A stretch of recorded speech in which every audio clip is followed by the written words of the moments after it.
Hi friends, कैसे हो। बहुत दिनों के बाद में हम लोग साइंस का लेक्चर वापस कर रहे हैं और आज का लेसन जो है वो है इफ़ेक्ट्स ऑफ इलेक्ट्रिक करंट। हम लोगों ने इससे पहले 3 लेसन्स जो है वो कंप्लीट कर चुके हैं और आज ऑलमोस्ट 1 मंथ के आसपास हो चुका है जहाँ पर हम लोगों ने कोई चीज़ें अटेम्प्ट की नहीं है। हम लोगों ने लास्ट टाइम एक ऑनलाइन टेस्ट किया था, बट उसके बाद में हम लोगों ने कोई लेसन अटेम्प्ट नहीं किया है। तो चलिए आज करते हैं start lesson number 4, that is effects of electric current. तो दोस्तों, इसके अंदर 3 टॉपिक्स है जो हम लोग करने वाले हैं। देखा जाए तो ये सारे टॉपिक्स हम लोग एक साथ ही नहीं कर रहे हैं, हम लोग इनको अलग अलग पार्ट्स में डिवाइड करके करेंगे। पहला टॉपिक जो है वो है energy transfer in the electric circuit. दूसरा है heating effect of electric current. छोटे छोटे टॉपिक है। आगे जब मैग्नेटिक इफेक्ट्स आ जाते हैं तो उस टाइम पे टॉपिक्स को हमें थोड़ा सा डिवाइड करना पड़ेगा। बहुत सारे लॉज है वो करने पड़ेंगे, electric motor, electric generator, Faraday law, ठीक है। तो बहुत सारी चीज़ें हैं। चलिए सबसे पहले हम लोग सिर्फ देखने वाले हैं एनर्जी ट्रांसफ़र इन इलेक्ट्रिक करंट। तो इसके लिए मैं आपको थोड़ा सा मैंने जो नोट्स बनाए हैं उस पर ले जाता हूँ। तो पहले हम लोग देखते हैं कि करंट क्या होता है। ये आप लोगों ने पिछले स्टैंडर्ड्स में किया हुआ है कि इलेक्ट्रिक करंट जो है, an electric current is the rate of flow of electric charge past a point on region. An electric current is said to exist when there is a net flow of electric charge through a region. इसका मतलब ये है कि electric current is nothing but the rate of flow of electric charge. Charges जो है वो किसी circuit में फ्लो हो रहे हैं कंटिन्यूसली और उसी की वजह से जो है करंट प्रोड्यूस हो रहा है। तो समझ लीजिए भाई ये है हमारी छोटी सी एक बैटरी, ठीक है। बैटरी का ये नेगेटिव टर्मिनल है और यहाँ पर कहीं पे पॉजिटिव टर्मिनल है। वही सेम डायग्राम आपको मैं यहाँ पे ड्रॉ करके दिखा रहा हूँ। और इससे जुड़ा हुआ है एक रेजिस्टर। रेजिस्टर एक बल्ब भी हो सकता है दोस्तों, ठीक है। बल्ब भी कंसीडर कर सकते हो तुम लोग यहाँ पे। और ये है हमारा रेजिस्टर। रेजिस्टर के इस तरफ हम लोग एम मीटर जोड़ सकते हैं ताकि हम लोग करंट को मेजर कर सके, ठीक है। और अगर तुम्हें वोल्टेज या फिर पोटेंशियल डिफरेंस मेजर करना है तो यहाँ पे वोल्ट मीटर जोड़ दो तो आपको करंट वोल्टेज जो है वो पता चल जाएगा। अब दोस्तों करंट जो है वो ट्रैवल हो रहा है ए से, मतलब कि ये चार्जेस जो है वो ए से आगे की तरफ बढ़ते जा रहे हैं। जब वो ए से आगे की तरफ बढ़ेंगे तो यहाँ पर ये रेजिस्टर है, मतलब कि एक बल्ब है फॉर एग्जांपल, या फिर कोई भी इलेक्ट्रिकल डिवाइस। रेजिस्टर का काम क्या होता है? रेजिस्ट करना करंट को। रेजिस्ट करना मतलब क्या? रोकना, प्रिवेंट करना आगे फ्लो होने से, ठीक है। और ये रेजिस्ट के बारे में या रेजिस्टेंस के बारे में बात करने से पहले हम लोग ये देखते हैं कि करंट जो है इस तरफ से इधर की तरफ, मतलब कि बी की तरफ फ्लो हो रहा है। इसका मतलब है पोटेंशियल डिफरेंस जो है वो होगा ए से बी की तरफ। इसलिए potential difference is considered as V A B, क्योंकि ए से बी की तरफ जा रहा है इसलिए पोटेंशियल डिफरेंस होगा हमारा ए टू बी। मतलब ये higher potential difference to lower potential difference, हमेशा ये याद रखना है। यहाँ पे हायर चार्जेस है तो वो लोअर चार्जेस की तरफ जाएगा तब पोटेंशियल डिफरेंस बनेगा। तो ए टू बी है हमारा पोटेंशियल डिफरेंस और चार्ज है क्यू। मैं मल्टीप्लाई क्यू लिख रहा हूँ ये, क्योंकि चार्जेस जब यहाँ तक आ जाते हैं तो ये रेजिस्टर जो है उसको वो रेजिस्ट करता है, कोशिश करता है रोकने की, लेकिन चार्जेस जो है वो कंटिन्यूसली यहाँ पे आते जा रहे, ठीक है। अब होगा क्या कि यहाँ पे जो कुछ इलेक्ट्रॉन्स थे, जो भी इलेक्ट्रॉन्स हैं यहाँ से यहाँ तक, वो इलेक्ट्रॉन्स इस सेल की वजह से, क्योंकि ये सेल एक एनर्जी का सोर्स है, एनर्जी सोर्स, हम लोग बोलते हैं कि electrical energy is being transferred in electric circuit. अगर वो टॉपिक अगर हमें क्लियरली समझना है तो ये सेल जो है वो एक्चुअल एनर्जी सोर्स है जो इनको प्रोवाइड करने वाला है एनर्जी। तो ये इलेक्ट्रॉन्स को एक पुश दे देता है, ये जो एनर्जी क्रिएट हुई सेल में से वो एक इन इलेक्ट्रॉन्स को पुश करता है। लेकिन देखा जाए तो हमारी जो पूरी वायर है, कॉपर वायर, वो तो सॉलिड की बनी हुई है। अब ऐसे केस में जब सॉलिड वायर है जहाँ पर इलेक्ट्रॉन्स को मूव होने के लिए कोई स्पेस नहीं है, तो वो सिर्फ वाइब्रेट होते हैं और उसके साथ में जो दूसरा इलेक्ट्रॉन है उसको वाइब्रेट करते हैं। इस तरीके से ये जो है वाइब्रेशन होते होते होते होते आ जाता है यहाँ पे वो पुश करते हैं और वो इलेक्ट्रिक एनर्जी जो है वो चली जाती है हमारे बल्ब के अंदर और बल्ब जो है ग्लो होना शुरू हो जाता है। इलेक्ट्रिकल एनर्जी जो है वो पहुंची रेजिस्टर तक, ठीक है। रेजिस्टर में जब इलेक्ट्रिकल एनर्जी पहुंची और जो बल्ब था, बल्ब की एक फिलामेंट थी, फिलामेंट जो है जब एनर्जी पहुंची उसके अंदर, तो आगे क्या होने वाला है? आगे कुछ नहीं होगा, एनर्जी जो है वो हीट में कन्वर्ट हो जाएगी और बल्ब जो है दोस्तों वो ग्लो करना शुरू कर देगा, ठीक है। बल्ब जो है वो ग्लो होगा और जितना एनर्जी वो यूज़ कर सकता है उतनी एनर्जी वो यूज़ कर लेगा, बाकी का जो भी है चार्ज वापस अपना जगह पे आना शुरू हो जाएगा। एक्चुअल में ये कंसेप्ट तो है, ठीक है, लेकिन इस चार्ज को यहाँ से आगे जाने के लिए क्या करना पड़ा? क्योंकि ये रेजिस्ट कर रहा था तो उनको पुश करना पड़ा, उन चार्जेस को आगे की तरफ, ए से बी की तरफ पुश करना पड़ा। इसका मतलब हुआ work done. Work done, work done क्या हुआ? Potential difference by the charge, मतलब to cross this potential difference by this charges, इसलिए हुआ वर्क डन। और what is work done? Work done is nothing but energy, है ना दोस्तों। तो energy is equal to V A B, क्योंकि A to B is the potential difference और charge था क्यू। ये था इलेक्ट्रिकल एनर्जी, क्योंकि हमारी अब एनर्जी जो है वो इलेक्ट्रिकल फॉर्म में है, ठीक है। यही सेम चीज़ हम लोगों ने यहाँ पे आपको एक्सप्लेन करके बताई है। इलेक्ट्रिकल एनर्जी देखो, energy is V into Q, okay. और इसी को हम लोग पावर में कंसिडर करते हैं। What is power? और इलेक्ट्रिकल पावर, जिसको पार बोलते हैं हम लोग, पावर नहीं बोल सकते, पार बोलेंगे, चलो। तो दोस्तों वो होता है पार, और इलेक्ट्रिकल पार, क्योंकि इलेक्ट्रिसिटी में, इलेक्ट्रिसिटी के टर्म्स में बात कर रहे हैं हम लोग, electrical power will be energy per unit time. Power is nothing but energy per unit time. Same formula हम लोगों ने लास्ट ईयर भी किया हुआ है। अब एनर्जी हम लोगों ने अभी पता की है, इलेक्ट्रिकल एनर्जी वो थी V A B, potential difference into Q upon time. तो दोस्तों चार्ज पर यूनिट टाइम, ऐसी कोई एक डेफिनेशन अभी थोड़ी देर पहले देखी हमने, चार्ज पर unit time, rate of charge, rate of flow of charge, ठीक है, is nothing but what? Current. और करंट को किससे डिनोट किया जाता था दोस्तों? आई से। तो ये जो आई हो जाएगा, आई है क्यू अपॉन टी। तो दोस्तों आगे करते हैं हम इसको, पावर जो हमारा चल रहा है, पार जिसको बोलते हैं, तो हम लोग क्या करने वाले हैं, ये जो क्यू अपॉन टी है, इस क्यू अपॉन टी की जगह पे आप लोग दोस्तों क्या लिखने वाले हो? लिखने वाले हो दोस्तों आई। तो मैं यहाँ पे लिख देता हूँ कुछ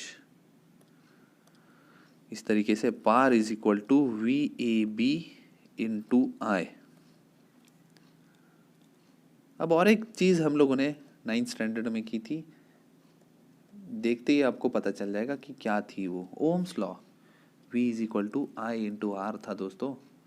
तो यहाँ पे जो ये V है उसकी जगह पे मैं लिख दूंगा ये आई आर। तो मेरा पावर जो है या पार जो है, पार हो जाएगा आई आर मल्टीप्लाइड बाय आई, ठीक है। ये हो गया आई स्क्वायर आर, ओके। ये तो पावर आ चुका है। अब मैं आगे इसको ले जाता हूं कि जब यहाँ पर हम लोगों ने बोला था कि भाई बल्ब जल गया, फिलामेंट जो है वो एनर्जी लेनी शुरू कर दी। एनर्जी लेने के बाद क्या हुआ? थोड़ी देर में फिलामेंट हो गई गर्म, टेम्परेचर बढ़ चुका था, टेम्परेचर इंक्रीज्ड, है ना दोस्तों। तो व्हाट इज टेम्परेचर इंक्रीज्ड मतलब होता है हीट। हीट मीन्स पावर जितनी देर तक लगेगी उतना ज़्यादा हीट होगा, that is power into time, power into T, that is P multiplied by T. और दोस्तों अभी तो पी लिखा था मैंने, आई स्क्वायर आर लिख देते हैं, आई स्क्वायर आर, और ये है हमारा टी। तो फॉर्मूला बन गया हीट ट्रांसफर्ड का आई स्क्वायर आर टी।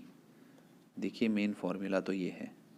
इसी फॉर्मूले के ऊपर बहुत सारे न्यूमेरिकल्स आएंगे जिनको आप लोग सॉल्व कर सकते हो।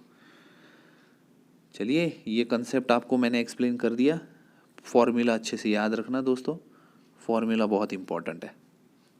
और भी कुछ चीज़ें, इसको क्या बोला जाता है, जो हम लोगों ने अभी आई स्क्वायर आर टी जो प्रूफ किया ना दोस्तों, तो उसको बोला जाता है दूसरे टर्म्स में joules law of heating. Joules law of heating नाम याद रखना। अगर कहीं पे बोल दिया डिराइव, क्वेश्चन आ गया derive joules law of heating, तो क्या करोगे भाई, जो अभी ये डेरिवेशन किया ना हम लोगों ने पूरा, पहले एनर्जी, फिर उसके बाद में पार, पार के बाद में हीट, तो ये सारी चीज़ें आपको करनी पड़ेगी एक्सप्लेन डेरिवेशन में। और भी बहुत सारी चीज़ें जो हमें याद रखनी चाहिए। Electrical power is considered as unit, consider किया जाता है वैट में। और वैट क्या होता है, 1 watt is equal to joule per second, ये भी याद रखना पड़ेगा आपको। जूल्स मतलब एनर्जी का फॉर्म और 1 सेकेंड दैट इज टाइम का फॉर्म। चलिए अब आगे जो नेक्स्ट टॉपिक हम लोग बात करने वाले थे that was heating effect of electric current. दोस्तों आगे की चीज़ें जो है सिर्फ एक्सप्लेनेशन वाली है, तो मैं रीड आउट करके आपको एक्सप्लेन भी कर दूंगा कि क्या है वो चीज़ें। Heating effect of electric current, when a resistor is connected in an electric circuit, heat is produced in it due to the current, this is known as heating effect of current। बहुत ही simple फंडा है heating effect का। ये जो सारी चीज़ें यहाँ पे एक्सप्लेन हुई थी हमारी, जिसमें मैंने आपको बोला कि भाई बल्ब के अंदर गई एनर्जी, ठीक है, ऐसा कुछ हमारा बल्ब था दोस्तों, है ना, और यहाँ पे कहीं पे हमारी फिलामेंट थी दोस्तों, एक टर्मिनल यहाँ पे और एक टर्मिनल जो है वो यहाँ पे कहीं पे कनेक्ट होता है। हमारा सेल कुछ इस तरीके का था, छोटा सा सर्किट बना दिया है मैंने। क्या हुआ था, करंट गया, करंट जाने के बाद में यहाँ पर कहीं पे पोटेंशियल डिफरेंस की जो हम लोगों ने बात की, यहाँ पे पोटेंशियल डिफरेंस कहीं पे जनरेट हुआ। ये जनरेट होने की वजह से हमारा एनर्जी यहाँ से निकलनी शुरू हुई, एनर्जी यहाँ पे गई, एनर्जी यूज़ हुई, कुछ टाइम बाद वो पावर में कन्वर्ट हो गई, time, power into time, heat में कन्वर्ट हो गई। हीट में कन्वर्ट हो गई मतलब फिलामेंट हीट हुई। फिलामेंट जब हीट होती है तो वो ग्लो होती है ना दोस्तों। तो heating effect of electric current क्या था, वही तो हम लोगों ने एक्सप्लेन किया कि जैसे जैसे करंट जो है किसी इलेक्ट्रिक सर्किट में जाता है और जब तक वो रेजिस्टर तक पहुंच जाता है, जब वो रेजिस्टर में पहुंचेगा तो रेजिस्टर जो है वो हीट जनरेट करेगा। इसका सबसे बेस्ट एग्जांपल क्या हो सकता है दोस्तों, सबके घरों में फ़ैन तो होगा ही, टेलीविज़न होगा, फ़ैन होगा, आपके घरों में रेफ्रिजरेटर्स होंगे, इवन आपका फ़ोन कंसीडर कर लीजिए।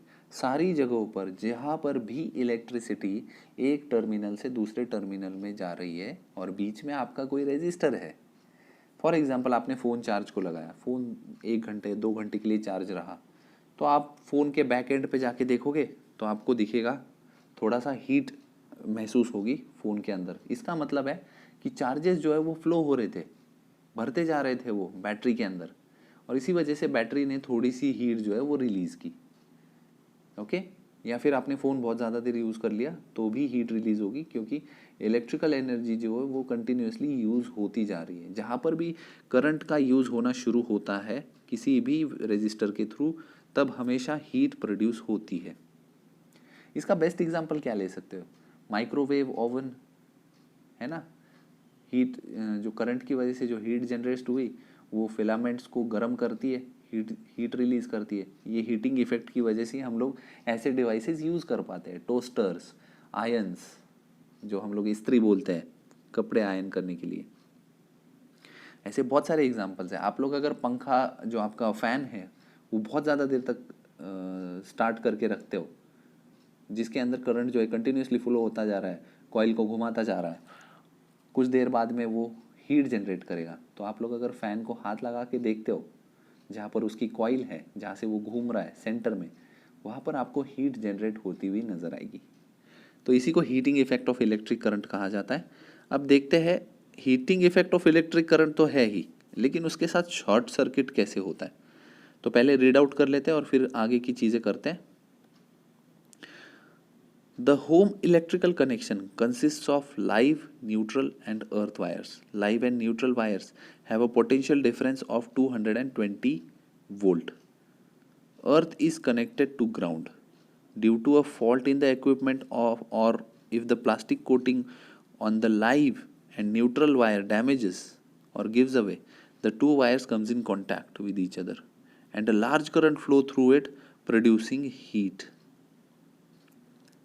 अब देखिए क्या क्या दिया हुआ है। Electrical power of 1 unit 1 watt is very small, hence 1000 watt or 1 kilowatt is used to measure electric power.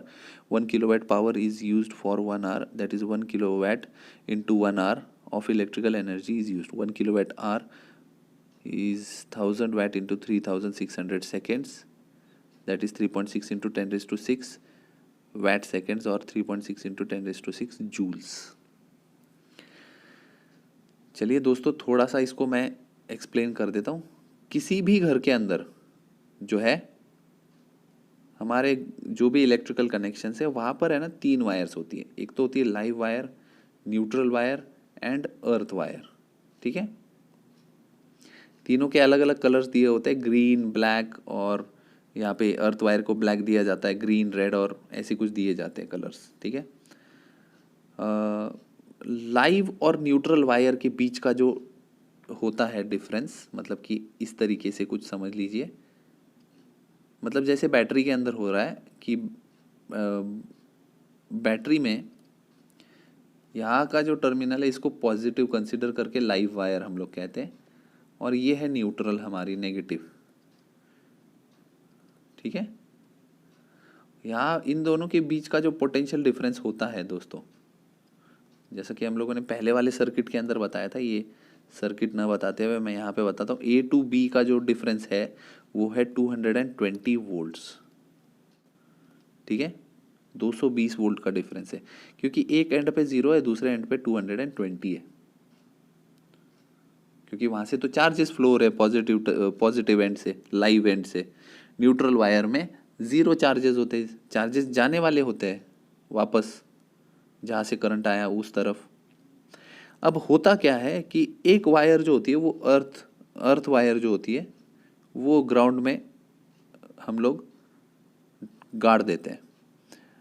अगर कहीं पे गलती से उस वायर के ऊपर की जो प्लास्टिक कोटिंग है वो निकल जाती है और दोनों वायर्स, मतलब न्यूट्रल वायर और लाइव वायर दोनों जुड़ जाती है एक दूसरे के साथ, तो वो बहुत ज़्यादा इलेक्ट्रिक करंट प्रोड्यूस करती है, बहुत ज़्यादा स्पीड में इलेक्ट्रिक करंट प्रोड्यूस करती है, जो हमारे कॉपर वायर के रेजिस्टेंस से बहुत ज़्यादा है।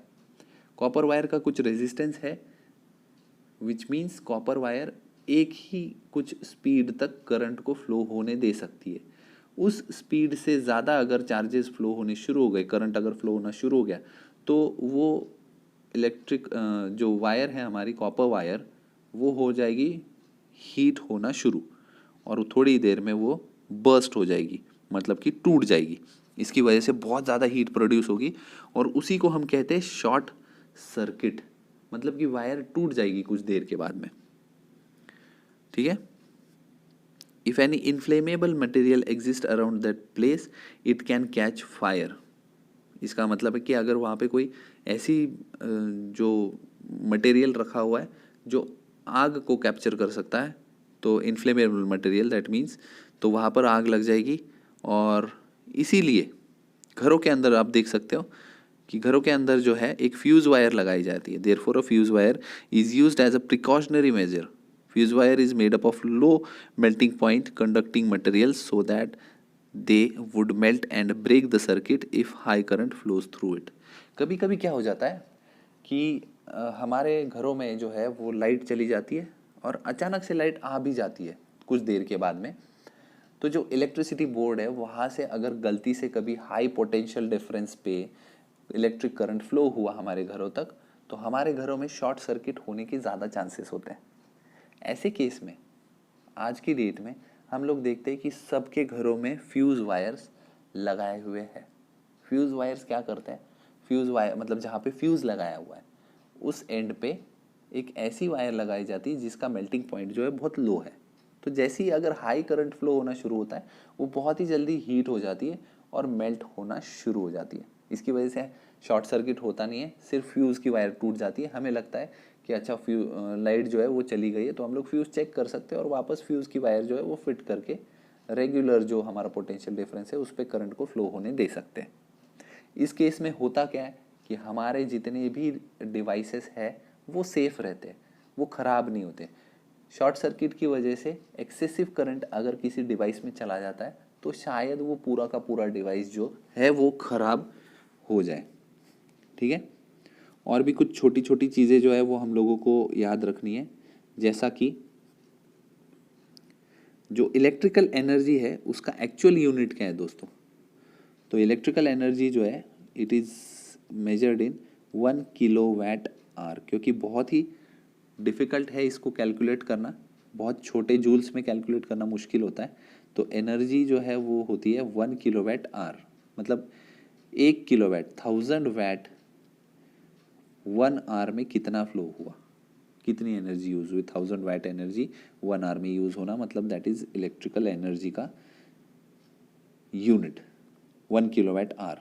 अब ये उन्होंने क्या किया है, 1 kilowatt hour is equal to कितना होता है ये कैलकुलेट करने के लिए उन्होंने क्या किया, एनर्जी कैलकुलेट करने के लिए